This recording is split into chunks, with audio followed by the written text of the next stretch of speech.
महाराज, आपके राज्य में क्या मुसलमान सुरक्षित है?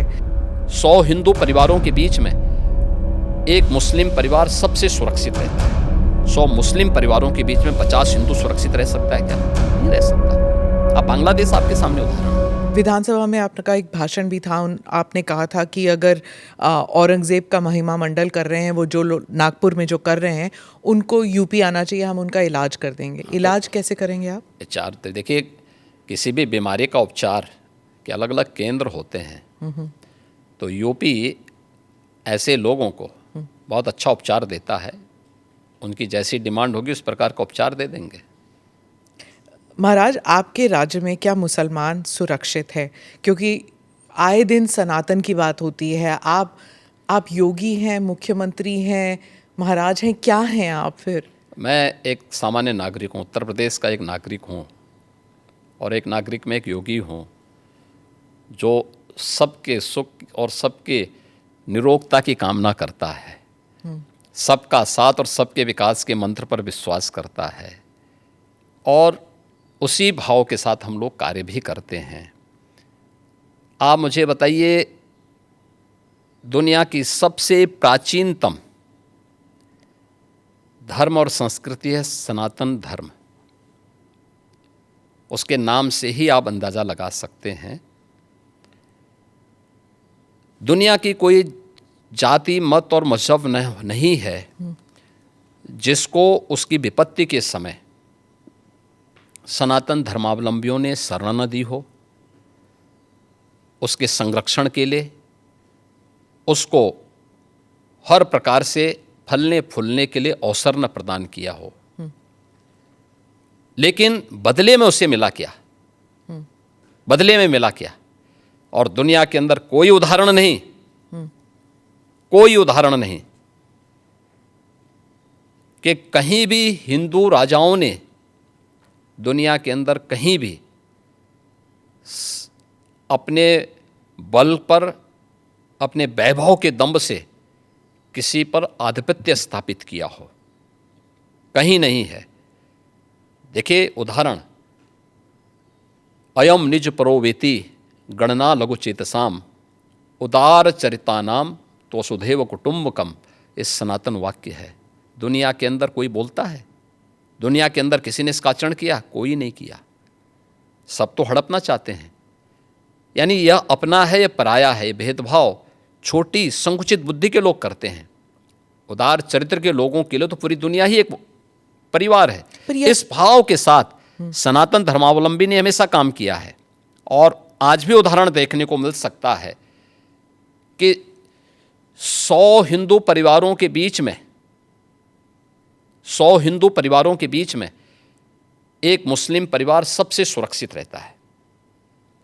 उसको इसके पर्व और त्योहारों को, उसको अपने सभी मजहबी कर्मों को करने के लिए, या जिस मत और मजहब या संप्रदाय या सेक्ट का अनुयायी होगा उसको उस परंपरा के अनुसार अपने सारे धार्मिक मान्यताओं या उपासना विधि को पूरी स्वतंत्रता होती है। लेकिन मैं कहता हूँ 100 परिवारों के बीच में, एक हिंदू की बात तो दूर करिए, 100 मुस्लिम परिवारों के बीच में 50 हिंदू सुरक्षित रह सकता है क्या? नहीं रह सकता। अब बांग्लादेश आपके सामने उदाहरण है, इससे पहले पाकिस्तान उदाहरण था, अफगानिस्तान में क्या हुआ था। ये चीज़ें दिखाती हैं, और होशियारी यही है कि कहीं धुआं उड़ रहा हो या किसी को ठोकर लग रही हो तो हमें ठोकर लगे इससे पहले हम संभल जाएं। तो वही संभलने के लिए बोला जाता है। हम तो सबके बीच सबको समान भाव से देख रहे हैं। उत्तर प्रदेश में मुसलमान सबसे ज़्यादा सुरक्षित है, सबसे ज़्यादा सुरक्षित है। अगर हिंदू सुरक्षित है तो वह भी सुरक्षित है। अगर दंगे यहाँ यूपी में होते थे जो 2017 के पहले, अगर हिंदू की दुकान जलती थी तो मुसलमान की भी जलती थी, हिंदू का घर जलता था तो मुसलमान की भी जलती थी। और 17 के बाद से दंगे बंद हुए। अगर हिंदू सुरक्षित है तो मुसलमान भी सुरक्षित है। और दूसरा, जो मैंने कहा कि इतिहास में कोई उदाहरण नहीं बता सकता कि अपने बल से, अपने वैभव से किसी हिंदू राजा ने किसी देश पर जबरन कब्जा किया हो, कभी नहीं। इतिहास इसका उदाहरण है, आप उठा के देख सकते हैं। भगवान राम लंका में गए, और लंका में रावण पर विजय प्राप्त करके लक्ष्मण को वहाँ के वैभव को देख के थोड़ा मोहित हुए। भगवान राम ने कहा नहीं लक्ष्मण, उन्होंने उनको एक ही बात कही, और मुझे लगता है कि आज की पीढ़ी के लिए बहुत प्रेरणादायी है जो उन्होंने उस समय कही थी। लक्ष्मण जी को जो प्रेरणा, जो निर्देश भगवान राम दे रहे हैं लंका के बारे में, अपि स्वर्णमयी लंका न मे लक्ष्मण रोचते, जननी जन्मभूमिस्य स्वर्गादपि गरीयसी। कि लक्ष्मण, लंका भले ही सोने की क्यों न हो, लेकिन याद रखना ये मुझे रुचिकर नहीं लगती, मेरी रुचि का नहीं है। मेरा काम था माता सीता को दुरात्मा रावण से मुक्त करना, वो मैंने कर लिया है। अब हमें यहाँ से निकलना है, क्योंकि जिस माँ ने जन्म दिया है और जहाँ हमने जन्म लिया है उससे बढ़कर के दूसरा कोई भी, स्वर्ग से बढ़कर के उपभोग दूसरा हो ही नहीं सकता, इससे बढ़कर के उपभोग हो ही नहीं सकता है, चाहे वो स्वर्ग ही क्यों ना हो। और इसलिए हम यहाँ नहीं करेंगे। ये उदाहरण मैं इसलिए दे रहा हूँ जिसलिए जो सनातन धर्म पर प्रहार करते हैं उनकी आंखें खुलें, वो देखें। उदाहरण हमारे सामने पर्याप्त हैं और ऐसे अनेक उदाहरण आपको समय समय पर मिलेंगे।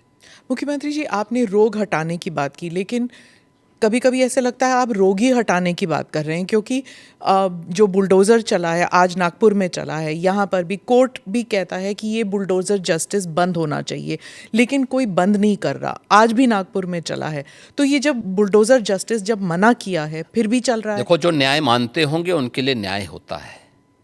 जो स्वयं न्याय को, कानून को अपने हाथों में लेते हैं, तो बहुत बार कानून के दायरे में रह करके उनको सबक भी सिखाया जाता है। जो जैसे समझेगा उसको उसी भाषा में समझाना चाहिए।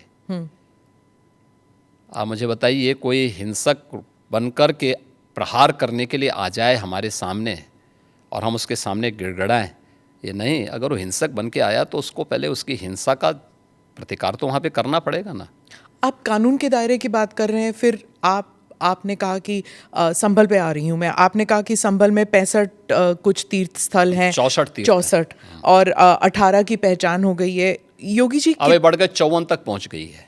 आप कितनी जगह खोदेंगे, कितने मस्जिद? जितने भी होंगे सब ढूंढेंगे,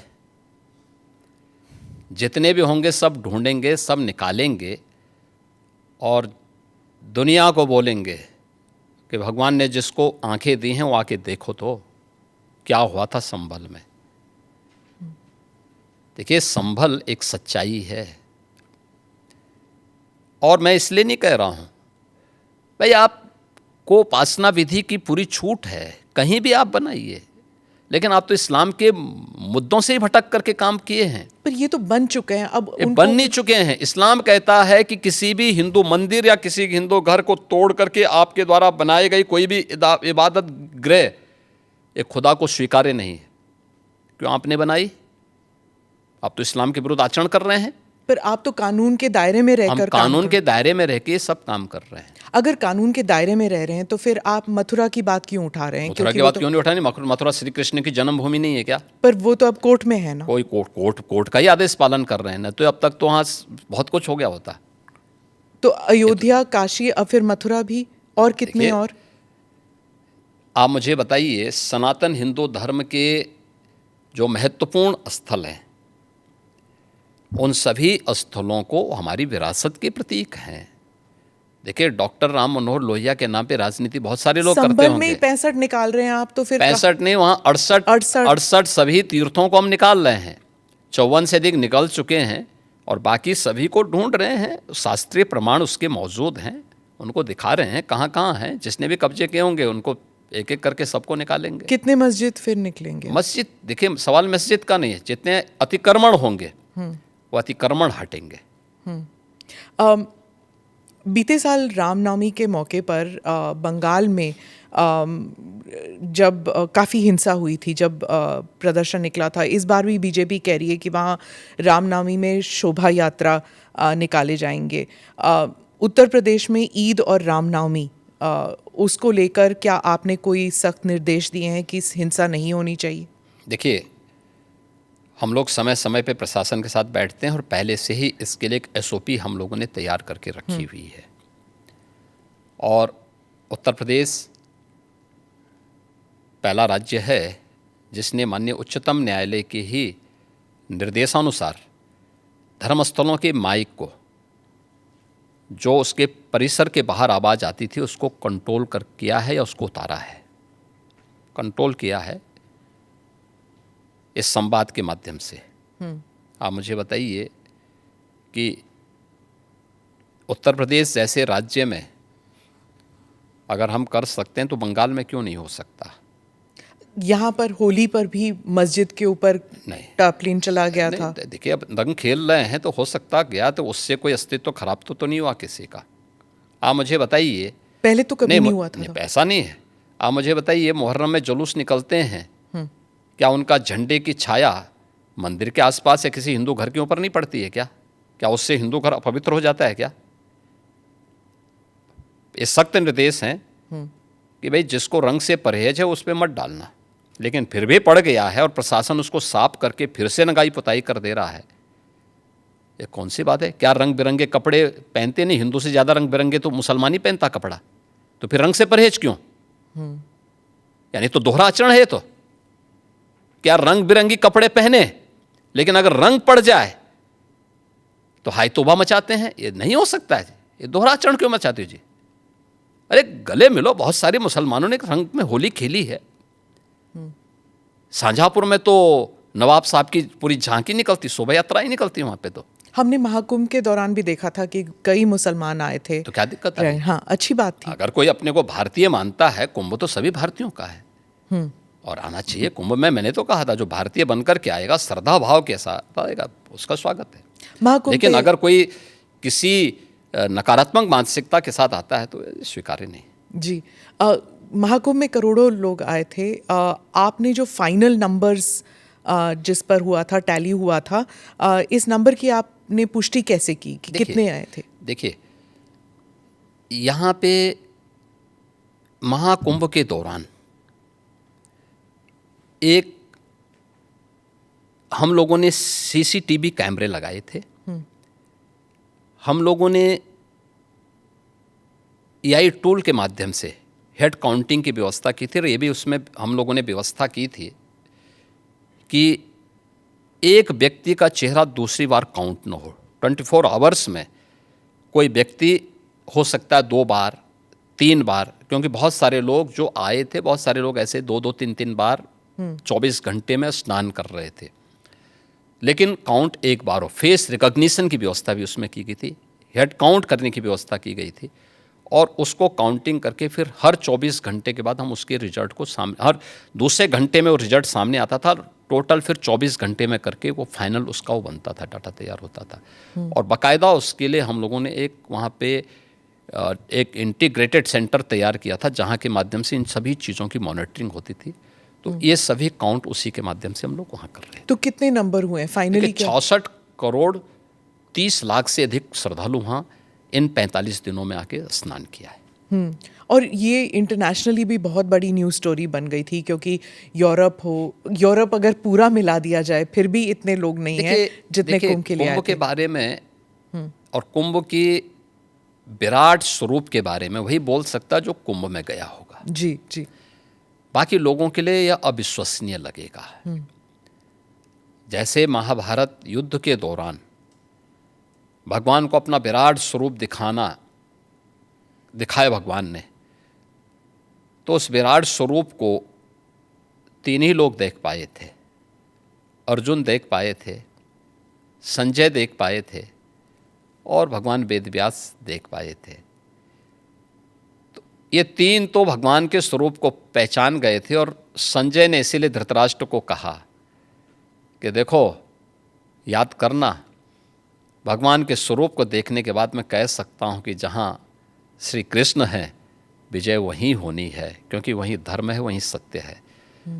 और कुंभ के बारे में वही बोल सकता है जो कुंभ का दर्शन जिसने किया होगा।